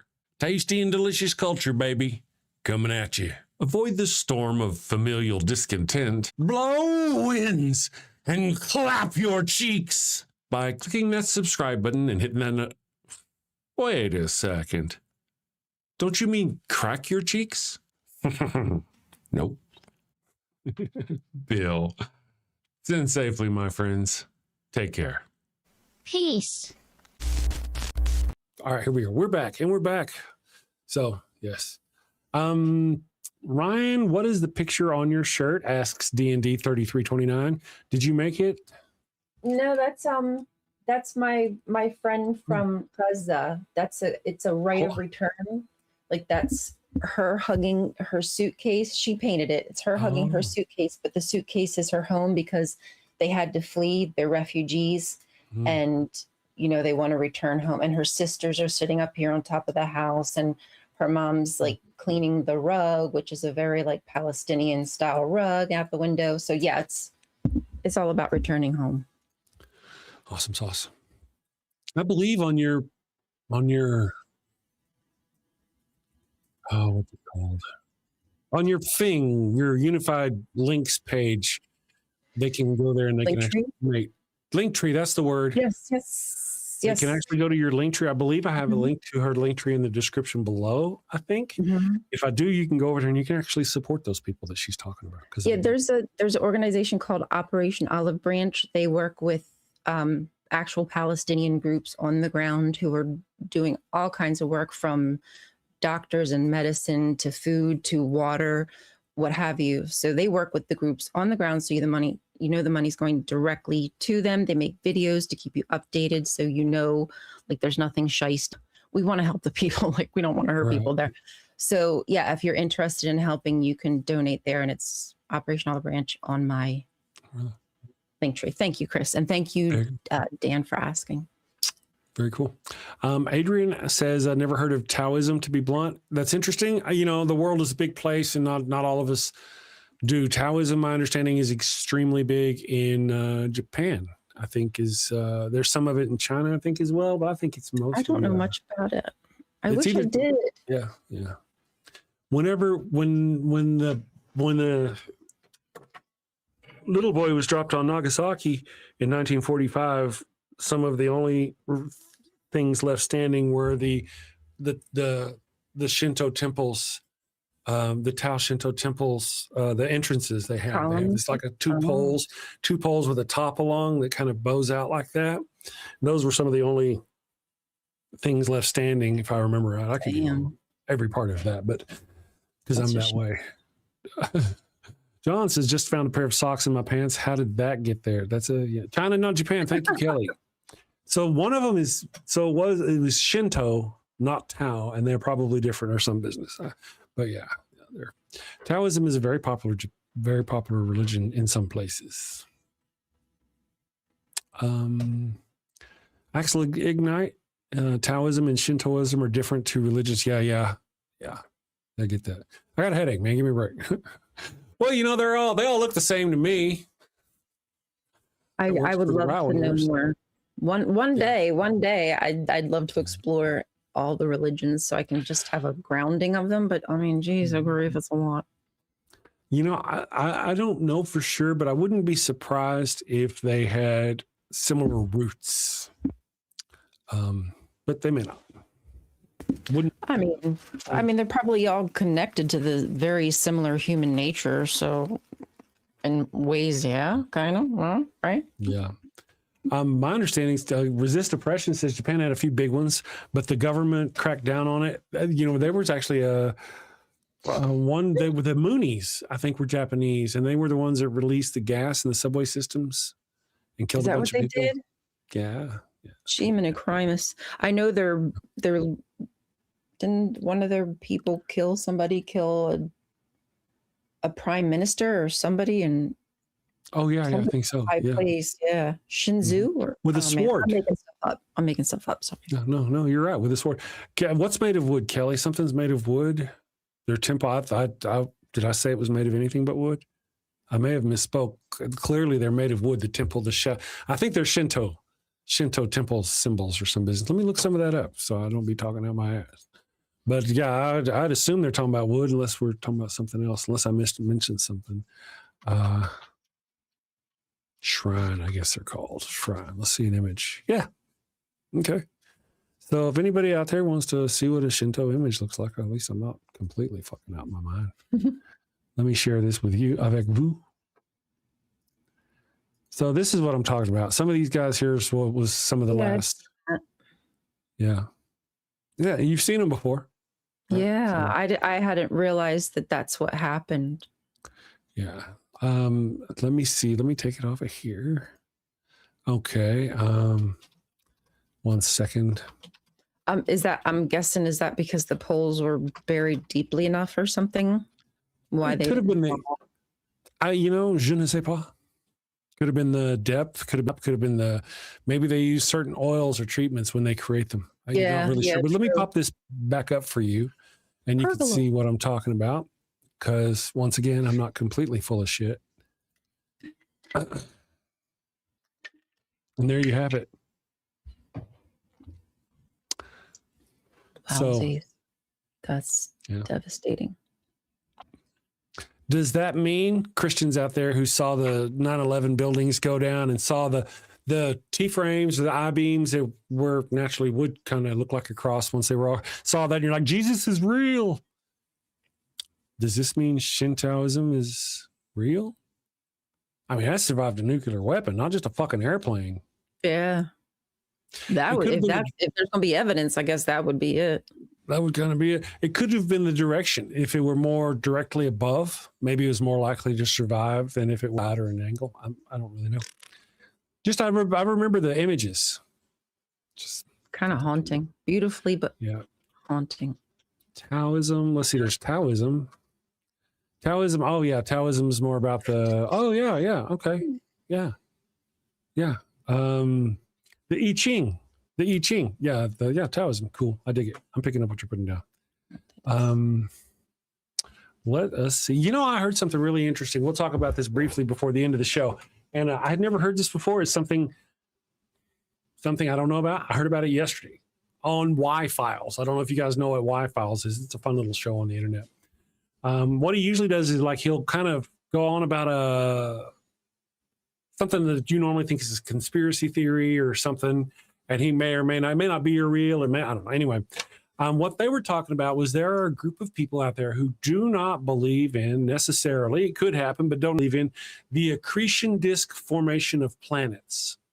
Normally, we think there's a big whole deal of dust and there's a star there and the dust is swirling. Eventually, it forms into planets and comes together and all that business.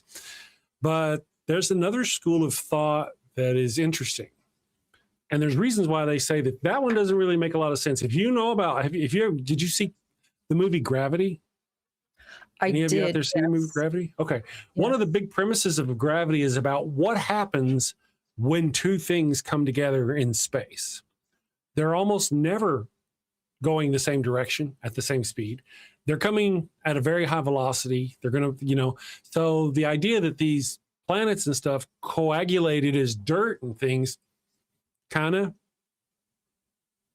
after a while, it does make sense. At a certain size, yeah. But before that, anyway, so the theory is, this other theory is that a long time ago, very long time ago, when our star was still very young and still doing stupid young star things, we all do stupid young star things when you're young, right? Of course. It would, even now, it still sends out these hot plasma, what do you call them? Sun bursts, spots or some shit. Yeah, sun flares. Solar flare.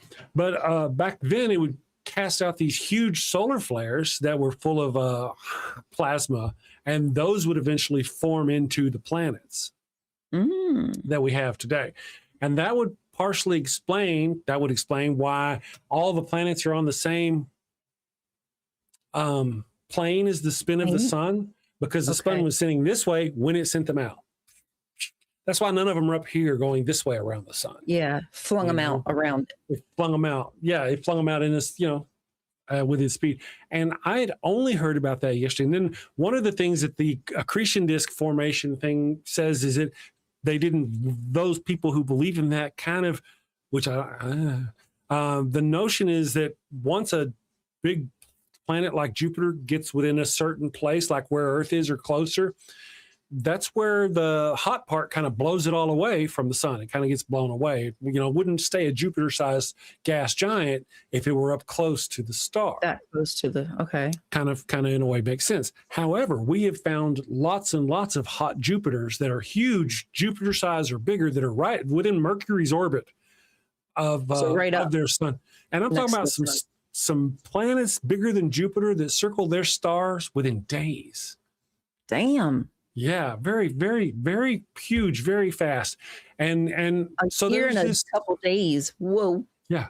I mean, you know what I mean. It varies, obviously. Yeah. Well, they were talking about these black holes that were spinning around each other, the two black holes that were spinning around each other before they collided. And we picked them up on our LiDAR, and they were like 3 billion years ago when this all happened. And they were talking about, they were going around themselves in very fast. Pulsars go around in a circle. They pulse like seconds, Yeah. multiple times a second. And that's the whole star going around in one Damn. fraction of a second. I mean, there's a lot going on out there, I think. Wow. Yeah, anyway.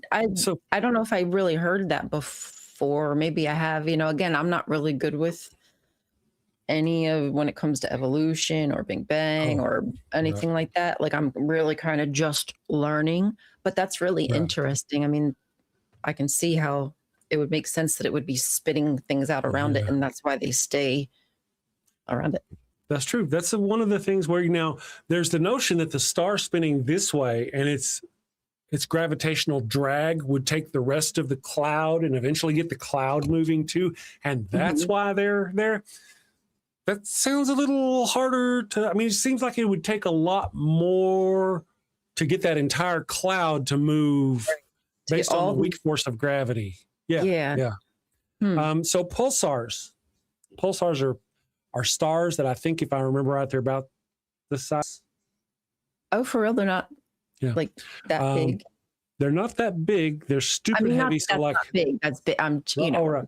But like a teaspoon of it is like stupid, like a lot of really weight. Anyway, so pulsars spin incredibly fast, ranging from a few times per second to over 700 times per second.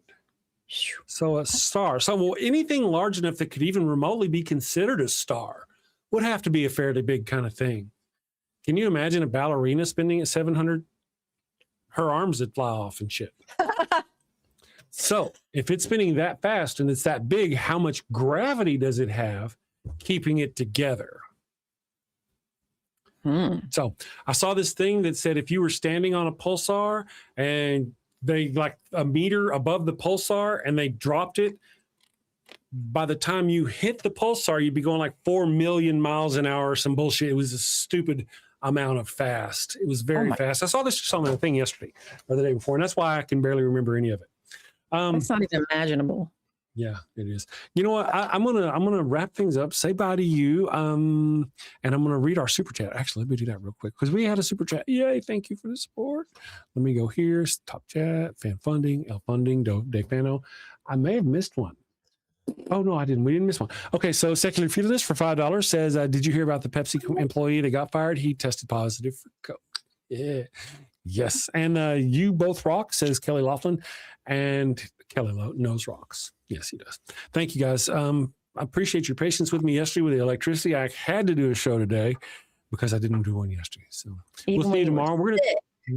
We're gonna kick off the show tomorrow talking about A Cabin in the Woods. Right, Cabin in the Woods. Cabin in the Woods. We'll probably almost certainly. Now, you and your hubs, have you finished Stargate yet? No, but we're in season 10. Yeah, y'all are getting there. And there's like, a couple movies. Halfway through season 10-ish. Yeah. And now season 10 is one of those that I really kind of lost it after season 7. When Jack left the Stargate crew, that kind of went downhill for me. So I may have seen season 10 once a very long time ago. I don't remember it like I did the rest of them. Yeah. So, but there are some movies, a couple of movies after that you watched. It like they have Cameron, the new head of the new Jack or whatever. Okay.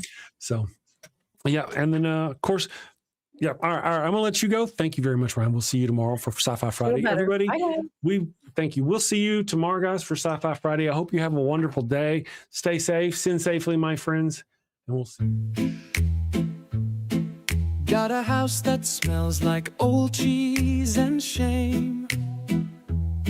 Father Flanagan's flesh candles change the game. Goat-scented thrills for your soul's delight. Light it up, baby, make your room right. When you've sinned and need to atone, light a candle and avoid the stone. Smell the goat in a holy zone. Father Flanagan, here to set the tone. Confession booths, busy, no need to stress. Light a candle and forget your mess. Gross odors vanish like sins in the wind. With each wick, guess who's your new best friend? When you've sinned and need to atone, light a candle and avoid the stone. Smell the goat in a holy zone. Father Flanagan here to set the tone. Lambs and calves may have that, but goat's the scent that leads the way. Clean your slate with a sniff so pure. Father Flanagan's got the cure. Turn your home into a saintly space. With every whiff